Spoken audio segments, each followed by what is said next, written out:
At yung impeachment, mga kababayan, it's starting to become very interesting actually. It's starting to become very interesting kasi next week will be their first hearing, March 25. Yung kanilang mini trial. Mini trial. Ngayon, mga kababayan, kahapon, 'di ba, sa impeachment, sabi nung mga abogado ni Sara Duterte, wala raw ultimate facts. Wala raw ultimate facts, sabi ng kampo ni Sara Duterte. Ngayon, mga kababayan, nagsalita yung isa sa mga nag-file ng impeachment. Oo. Nagsalita yung isang nag-file sa impeachment. Yung legal counsel pala, sorry. The legal counsel of one of the complainants. Si Attorney Ligutan. Siya yung nag-file nung third impeachment complaint. Siya yung nag-file nun. Ngayon, mga kababayan, ito kasi nangyari kahapon. 'Di ba? Sabi ng kampo ni Sara Duterte sa kanilang answer to the impeachment, may double standards eh. Tsaka walang ultimate facts. Blah blah blah blah blah blah. Ngayon, mga kababayan, parang pinapalabas kasi ng kampo ni Sara Duterte ni Attorney Michael Powa na abogado ni Sara Duterte. Isa sa mga abogado pala. One of the 16 lawyers na wala namang ebidensya eh. There's no evidence that proves the violation of my client. That my client has committed the acts that are being alleged. Yan, may mga ganun-ganun drama si Attorney Michael Poe eh. Oo. Wala rang ebidensya. At wala rang, dahil walang ebidensya, walang ultimate facts. Pero ano ba yung ultimate facts na yan? Maski ako nalito ko sa ultimate facts na yan. Pinag-aaralan ko yan eh. Oo. So,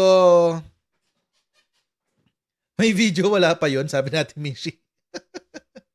Oo. Di ba Kuya Nelson, lahat ng interview niya lagi sasabi walang evidence, etc. etc. Well, eto na nga. Nag-comment doon si Attorney Ligutan. Sabi ng abogado, si Attorney Ligutan, hindi nyo pwedeng sabihin na walang ultimate facts. Oo. Actually, nakakatawa tong interview na to kasi si Attorney Ligutan, turns out, is a professor sa UP. UP Law. Turns out, ito palang si Attorney Ligutan ay professor sa UP Law. Meaning, he's also a lawyer. And he's teaching remedial law. Wala pa ako remedial law eh.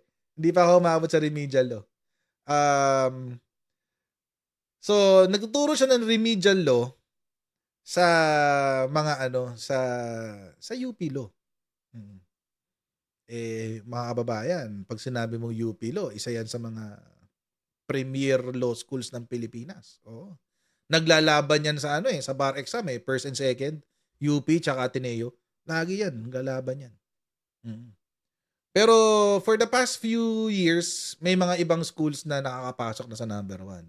Like St. Louis, yan. Yung this year, parang hindi rin yata sa top 3 eh. Yung Big 4 pala. So, it's good na nagkakaroon na ng mas maraming law schools na top quality. Anyway, sabi ni Popoy29, Chairman Garcia, it's official, 86 cojones. Pati yung mga commissioners sa COMELEC, it's possible na ito yung way to prepare sa impeachment, another dribble. Impeachment. Impeachment ni pangalan nito, ni George Erwin Garcia naman. Oo. Anyway, so yun nga. So law school professor pala siya. And sabi niya, eto nakakatawa sa interview, sabi niya, kung ako yung law school professor nitong mga to, sisingkuhan ko tong mga to eh. Ay! Ganun, guys. Oo. Medyo dumulas yung yung pagiging law professor ni Sir, ni attorney. Gano'n magsalita mga professor sa law school, eh. Oo, 5 ko 'to, eh. Oo, kulang na lang mag full-blown law school professor, eh, yung minumura ka pa, gano'n. So, yun yung sinabi niya sa interview, mga kababayan. Bakit? Very basic daw kasi. Hindi raw nila alam kung anong ibig sabihin ng ultimate facts. Mm. Dahil sa very basic daw na yun. Hindi nila alam kung anong ibig sabihin ng ultimate facts. Patay. 5 agad. Ito yung sinabi ni Atty. Kahapon bumoto Libutan. na yung House Justice Committee. Wala hong nag-object. Ibig sabihin lahat bumoto. Nasabi nila talagang meron daw sufficient grounds to proceed to a hearing proper. Sisimula na nga sa March 25 laban dito kay Vice President Sara. So alamin natin, isa sa mga abogado, leading lawyer, at saka dito sa third impeachment complaint, at isa ho siyang senior lecturer dyan ho sa UP College of Law. Walang iba kundi suki na rin dito si Attorney Amando Vergil Ligutan. Attorney, good morning. Si Danny Buenafe sa Kabayan. Danny, good morning. Thank you very much for joining. So siyempre happy kayo at magpo-proceed na sa March 25 ang unang parang ang preview na to sa trial sa Senado if ever makarating doon. Yeah. So how do you take all of these mga developments in the Justice Committee ng House? So napaka-positibo in the sense na makikita naman natin na ginagampanan lang ng Committee on Justice ano yung nakasaad sa konstitusyon na dapat i-determine nila kung may may tinatawag na compliant pa sa form in substance and may sufficiency pa on the grounds alleged in the two impeachment complaints. So napaka-positibo, Danny. So bali yung narinig ko kasi yung legal team din nila na interview rin kasi si Attorney Michael Poa, di ba? Yung isa sa mga abogado ni Vice President Sara. Sabi nila although yung sasagot nila, they were citing complaints na wala daw absence of ultimate facts, alleged violation of a right to due process, and alleged double standards daw in the House panel proceeding. So, kaya kayo, parang on the side of the complainants, parang hindi nyo na sinagot Di ba? Parang feeling nyo it's not worth answering the ad cotelam. Night, Ate Shawi. Ate Mega pala. Sorry. Dudulas ako.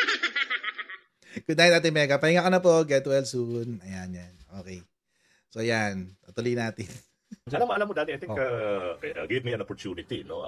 Ako rin ay nagtuturo ng tinatawag natin civil procedure po, kung saan Civil procedure? I think sa first year pa lang or second year, pinag-uusapan na yung usapin ng ultimate facts. Quick. Ano ba yung ibig sabihin ng ultimate facts, Danny? Napaka-simple lang. Para sa non-lawyer, para maintindihan nila. Attorney, yes, exactly. Non-lawyer na katulad namin. Okay. For example, yung pagdanakaw, no? Yung pandarambong, no? Plunder, for example, no? Napaka-simple lang. Ano yung requirement ng rules, no? Enough na pag nag-akusa ka, for example, na yung isang tao, isang public officer, saka yung taong iyan ay nag-amas ng tinatawag na ill-gotten wealth, and then pangatlo is yung pag-aamas niyan is through a series of acts, saka yung pang-apat, I'm summarizing, yung pang-apat dapat hindi bababa sa 50 million pesos yung kinulimbat na amount. No, pag nakompleto mo yan, yung tinatawag, pag nakompleto mo yung tinatawag na factual allegations. Factual allegations. Hindi opinion, hindi siya conclusion, pero nag-a-allege ka ng mga pangyayaring factual. No? Ang tanong, pag nakompleto mo yung dagdagan natin yung sinabi ni Prof. Hindi lang yung of course the factual allegations are there. But the factual allegations must show the elements of the crime. So ibig sabihin, lahat nung sinabi ni Prof, kailangan papasok siya doon sa lahat ng elemento na inaakusa mo. So lahat mo ng krimen may elemento 'yan. Lahat ng krimen merong elements.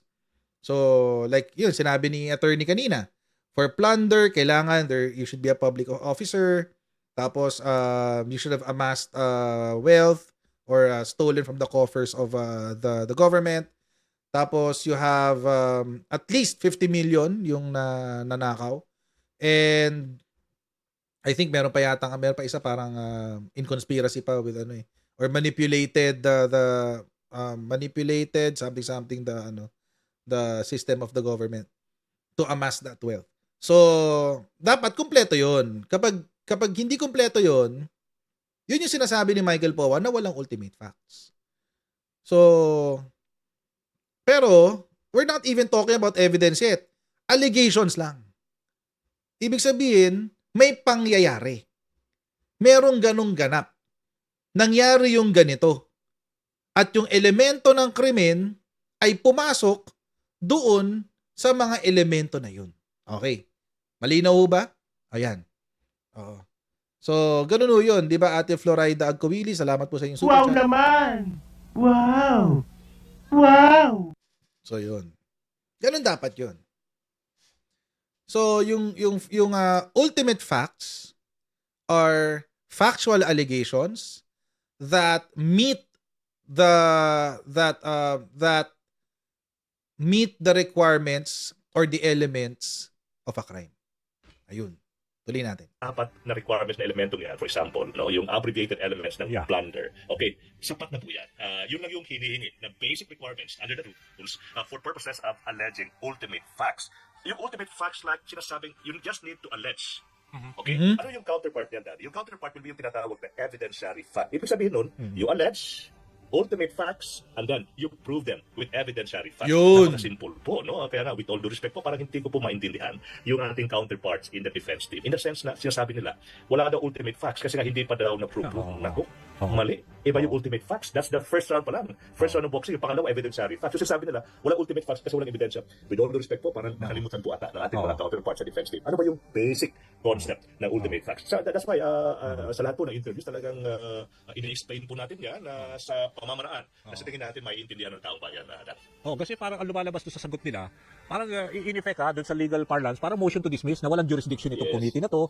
Parang naghahabol sila na baka naman magkaroon na naman ng Supreme Court ruling on technicalities na naman. Pero this time around, what do you think, attorney? Kasi sabi na nga dito, sufficient in grounds. Yung pa isa sa mga kinu-question Hindi dito, kasi nila sinagot. Congressman Marcoleta, sabi niya, ngayon lang daw niya narinig yung sufficient in grounds. I was- Dapat daw, na-discuss na daw sa form and substance. Yung pa, Alam mo, attorney. alam mo Danny, I was there, no? With all due respect po sa ating congressman. Oo. With all due respect po, napaka-basic requirement Yung po rules of yan. procedure na Before po tayo nilecturean pa siya, di ba? mag-attend, Ni before- Congresswoman. Wait lang bago natin pagpatuloy itong si attorney. We have to differentiate. So kailangan po nating maging malinaw sa atin, mga kababayan, yung ultimate facts at yung evidentiary facts. Ultimate facts first and then evidentiary facts second. Okay. So ito po yung dito po yung decision na magpapaliwanag niyan. Okay? Sa ano bang pangalan nito? Tuico versus Republic. PCGG case to, guys. So medyo medyo malupit. PCGG case to eh. Okay. Ito. Puntahan natin kasi dito na define yung tawag dito, ultimate facts at saka yung evidentiary facts. Okay, ito. The rules on pleading speak of two kinds of facts. The first, the ultimate facts, and the second, the evidentiary facts. Diba? Okay. Ngayon, para lang mas malinaw, mga kababayan, at baka sabihin ng mga basher natin, nagpapanggap ako abogado. Hindi po ako nagpapanggap na abogado. Nag-aaral akong mag-abogado. Yan. At dahil nag-aaral po tayo, nagsishare lang din po ako ng natututunan ko sa law school. Oo. So, anong docket? What do you mean docket number? GR number? Wait, mamaya. Basahin ko muna to, Ken Reyes, ha? Sabi, the term ultimate facts as used in Section 3, Rule 3 of the Rules of Court means, civil procedure to, means the essential facts constituting the plaintiff's cause of action. Ibig sabihin, ito yung mga bagay, ito yung mga kwento na nagpapatunay or kwento ng laman ng reklamo. Okay. A fact is essential if it cannot be stricken out without leaving the statement of the cause of action insufficient. Cause of action, mga kababayan, simple lang ho yan. Yung reklamo. Cause of action. Yun lang yan, reklamo. Ultimate facts are important and substantial facts which either directly form the basis of the primary right and duty or which directly make up the wrongful acts or omission of the defendant. Okay. Pasimplihan pa natin. No? Meron kasi ditong sa decision na to, merong elements ng ultimate facts. Sabi sa inyo pag ito yung mga minimemorize namin eh. What are the elements? Sorry. The complaint states ultimate facts that constitute the three essential elements of a cause of action.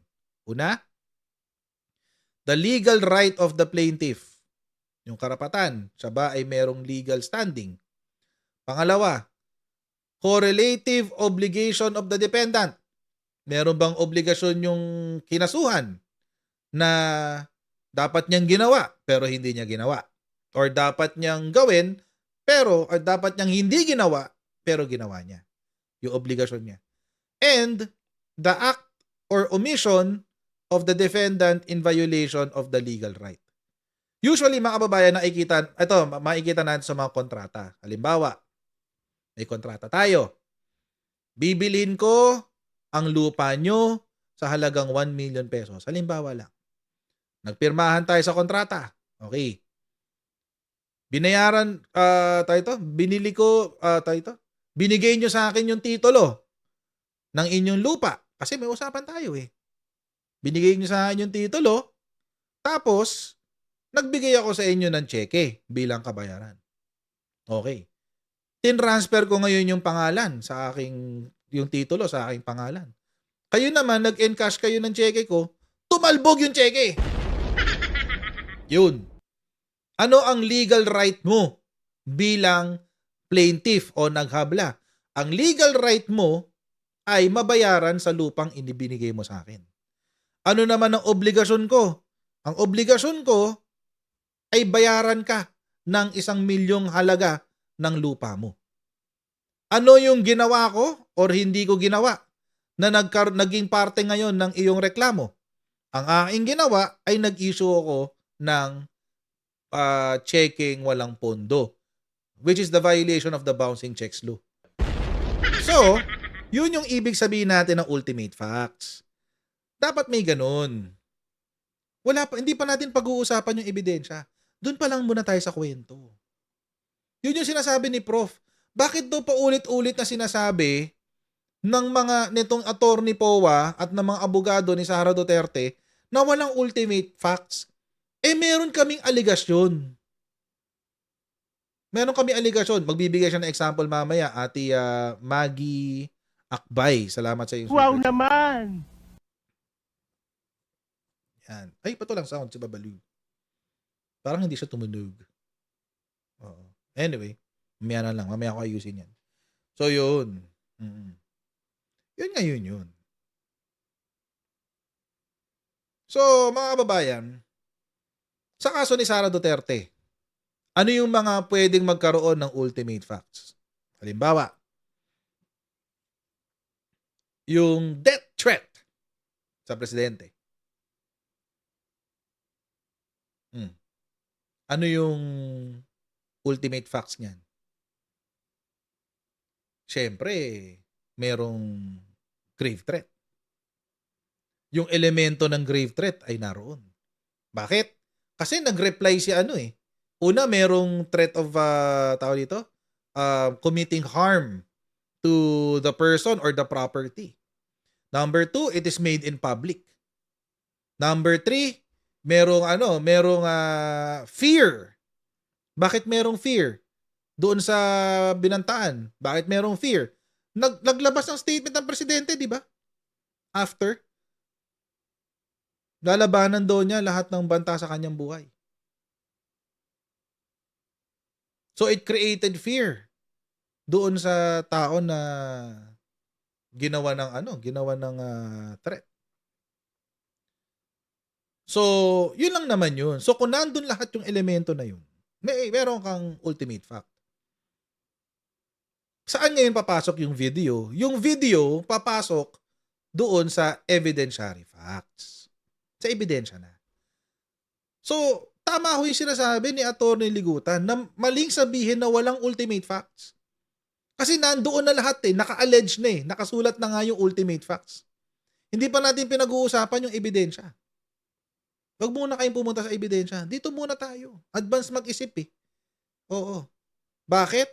Kasi nga, kapag ang kliyente mo guilty, yun ang kasabihin mo. Walang ebidensya. tayo mag-a-attend ng isang pagpupulong, napaka-basic po. Basahin lang po natin ano yung rules. Buti sana kung yung pino-point out ng Congress, ng member of Congress. Buti sana kung tinatawag yan na dubious or tinatawag na subject to interpretation. Buti maintindihan natin yun Pero yung magsasalita ka, magmamanifest ka sa isang bagay na mababasa mo naman. Ito, respect po. Medyo hindi po siya kaya-ayang tinan. Hindi siya masyadong kaya-ayang pakinggan. Medyo nakakaya po. Kaya nga parang lumabas yung lecture nga ni Congresswoman Luis to na you just go back to the rules of procedure na meron kaming basis kaya ito di ba? Sufficiency in Opo. grounds. After Saka isang fact pa, Danny, sorry ha. Sige, Isang sige, go, fact pa, explain. Kasi nga parang nagdo-double down yung defense on the part of the complainants. Nakatanggap kami ng tinatawag nila ng counter manifestations kagabi. No? Parang inuulit nila doon, parang nagdo-double down. Talagang walang ultimate facts. Pero alam mo, Danny, that it's a 98-page document. Pag isama mo yung mga annexes, umaabot ng 900 pages, aabot ng almost 1,000 yung pages. Hindi man lang nakapag-allege ang ultimate facts. Ang hirap paniwalaan.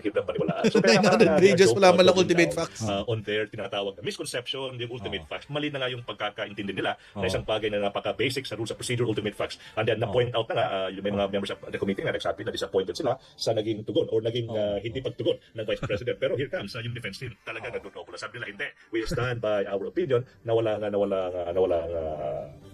ultimate facts. Okay. Isa pang Sabi ko, Dani, parang the remedial law professor in me is trending.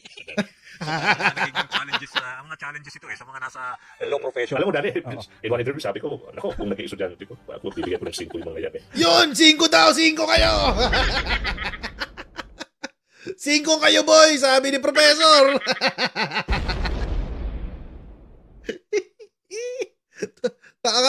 Yung ngiti pa ni Prof yung ngiti pa ni Prof Attorney, nakaka-insulto. Imagine, 16 lawyers, sisingkuhan. Nagbayad ka 20 million, tapos sisingkuhan lang. Literate, guys. Cinco sa receipt. Literate. Gusto ko yung part na yun eh. Hindi man lang nakapag-allege ang ultimate facts. Ang hirap paniwalaan.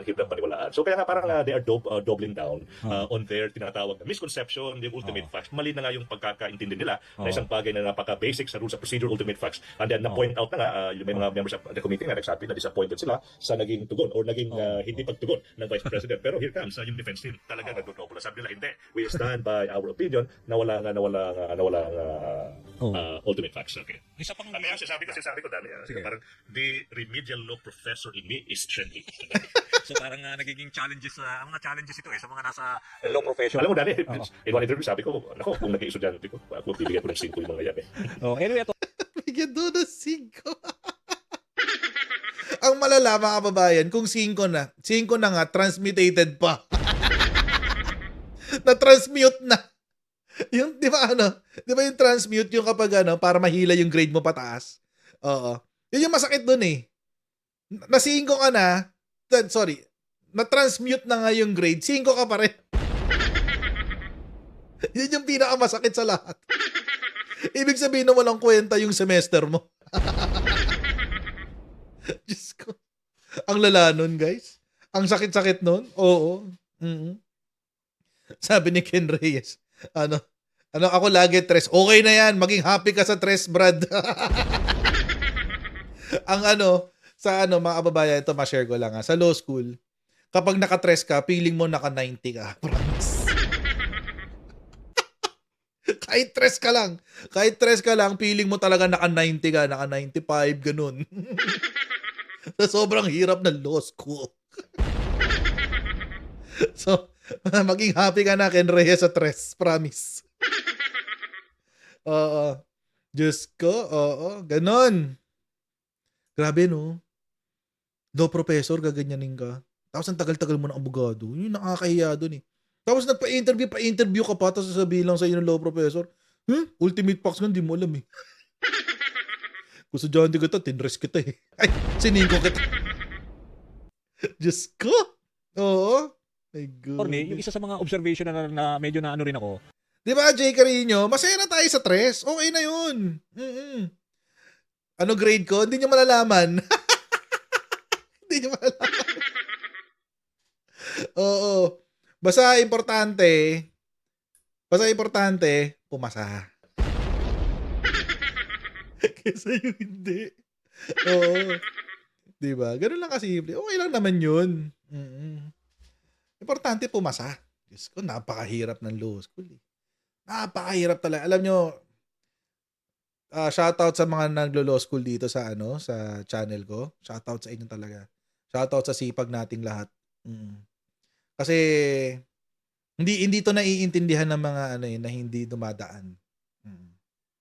Hindi to naiintindihan ng mga hindi dumadaan sa law school. Kung gaano kahirap ang law school. Promise. So, Diyos ko, exam pa lang. Exam pa lang. Nanginginig na yung kamay mo kakasulat. Nangangalay ka na. Hindi ka na makapagsulat ng letter A. Teka lang, kailangan ko pa magsulat. Wait, kailangan ko help. Ganon. Oo, napakahirap mga babae. My goodness. Kailangan mo rin talaga na sipag. Totoo yung sabi ng mga kaibigan ko na abogado na. Hindi mo kailangan maging matalino sa law school. Kailangan mo ng sipag. Oh, sipag talaga. Anyway, same Ken Reyes, pareho tayo. After ko mag-live, nagbabasa ako. Walang tulog talaga hanggang kinabukasan. Anyway, so yun nga, 'di ba? Nakakahiya naman. Nag-aral ka na napakatagal tapos sasabihin sa iyo ng law school professor. Di mo alam ang ultimate facts. Pinag-aaralan sa first year yan ha. Civil procedure yan ha. Actually, second year naman na civil procedure. Oo. Civil procedure yan ha. Napakadali lang. Diyos ko naman. Pumasa ka sa bar, hindi mo alam. Sabi ni Newberry, Fortuna Narvasa Salazar po ba ang law office? Yes, sila yung law office. Pero, ito nga ang kutob ko, Newberry. At ito rin yung sinabi ko ng isang araw nung nabasa ko yung answer ad cotelem nila. Nung nabasa ko yun, sabi ko, and kung nanood kayo ng live stream ko, unang-una kong sinabi, ito yung sagot na parang hindi 20 million peso worth of answer ito. Parang parang sagot ng kasabwat. Ganon. So, feeling ko, ang sumulat ng answer ad cotelem is si Attorney Powa tsaka si Attorney Monsayak. Which are, tao dito, yung pinapatanggal na lawyers kay Sara Duterte. Kasi, nakakatawa pa sa sagot ni Sara Duterte. Ito yung nakakatawa sa sagot niya. Alam yung tatanga-tanga talaga si Sara eh. Sabi ni Sara, wala ba akong karapatan pumili ng aking representation, ng aking mga abogado?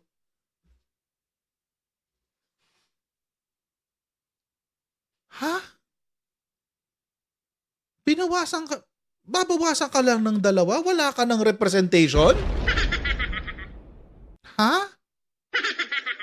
Anong ginagawa ng 14 matitira?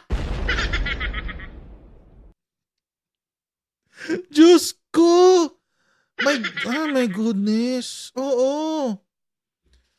Sabi niya, wala ba akong karapatan pumili ng aking representation? This is isang abogado mo. Pinapatanggal lang 2. May 14 ka pa para namang natanggalan ka ng human rights. Hindi katulad namin, kapag kami tinanggalan mo ng iisa, wala na kaming abogado.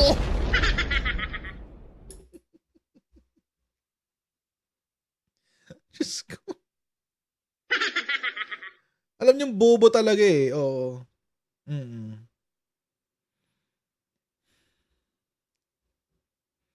Diyos ko. But anyway, so salamat po, Nara Nakaya. Pagpanalangin po natin makapasa ako sa bar. Di ba? At kung mawalan man siya ng abogado, by the way, ito si Sara Duterte, meron namang pau. Pero kung afford niyang makakuha ng 14 abogado, Diyos ko naman, hindi ka pinagkaitan, te. Hindi ka pinagkaitan. Naisip to, nairita ako, narinig ko eh. Anyway, ayun na nga. So yung isa sa law professor na plaintiff dito sa kaso nato, sinabihan yung mga abogado ni Sara Duterte na kayo. Sisingkuhin ko kayo dyan eh. Pero again, feeling ko nga mga kababayan, yung nagsulat nung answer ad cotelem na yan, hindi yung Fortuna Narvasa. Hindi Fortuna Narvasa Salazar. Feeling ko yung kay yan.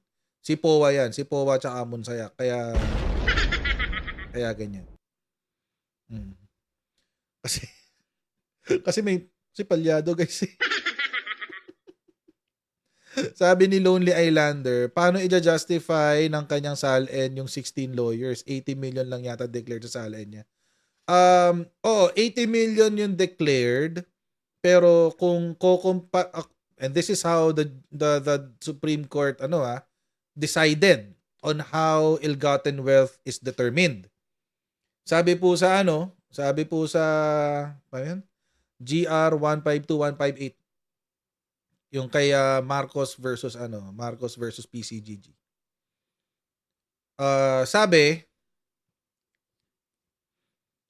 mako-compute mong ill-gotten wealth sa pamamagitan ng pag-compute, pag-total ng legal income, tapos minus the actual income. So, let's say ako sa YouTube ko, halimbawa lang kumikita ako ng every month, halimbawa, meron akong 100k per month. Every year. Per month. So, per year, I have how much? 1.2 million per year. Halimbawa lang may 1.2 million ako per year. So, pero ang aking tawag dito, laman ng bank account ay nasa 120 million pesos. So, may problema. Bakit may problema? Kasi, masyadong malaki yung diferensya ng 1.2 sa 120 million. So, yung sosobra sa 1.2 million, considered yun ill-gotten wealth. Ganon din yung nangyayari dyan sa SALN ni Sara Duterte. Yung sa SALN ni Sara Duterte, ang dineclare niya is 80 million. Pero, kung kukomputin mo yung kanyang sahod bilang mayor from period 1 to period this, from the two periods, ang sabi ni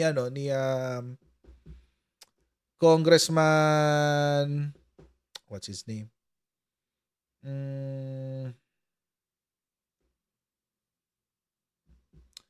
Shucks, I forget his name. Bicol Saro. Shucks, I forget his name.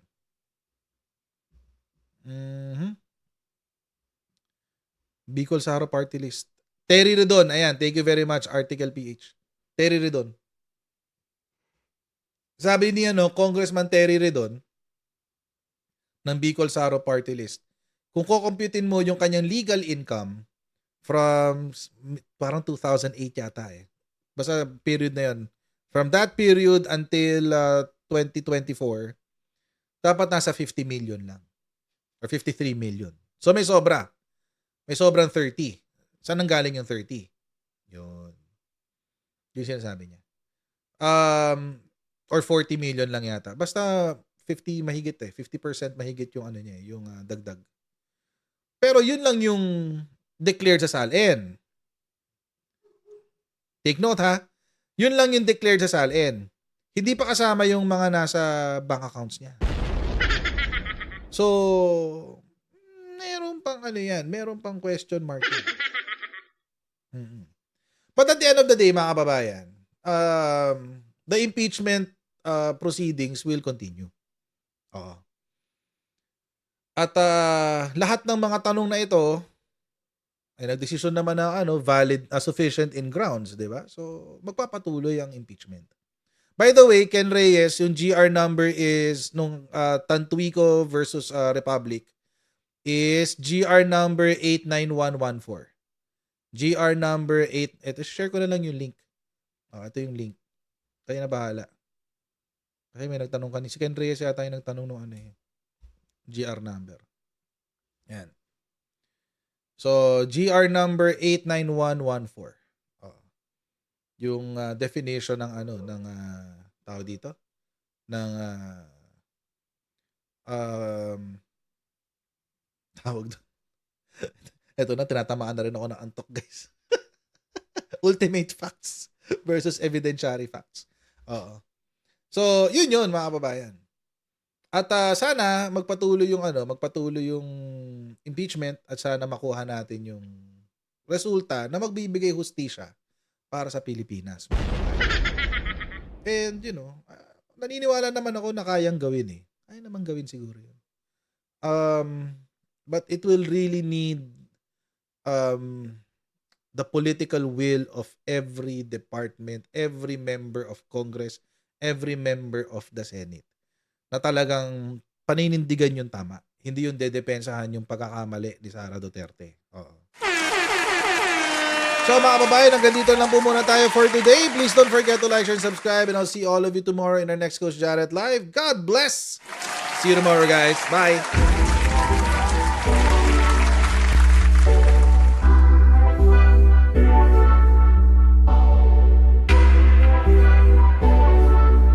As senator judges, it is your obligation na dapat present ka sa mga proceedings. Hindi naman sakop ng trabaho ng Office of the Ombudsman na magpa-disqualify sa 2028.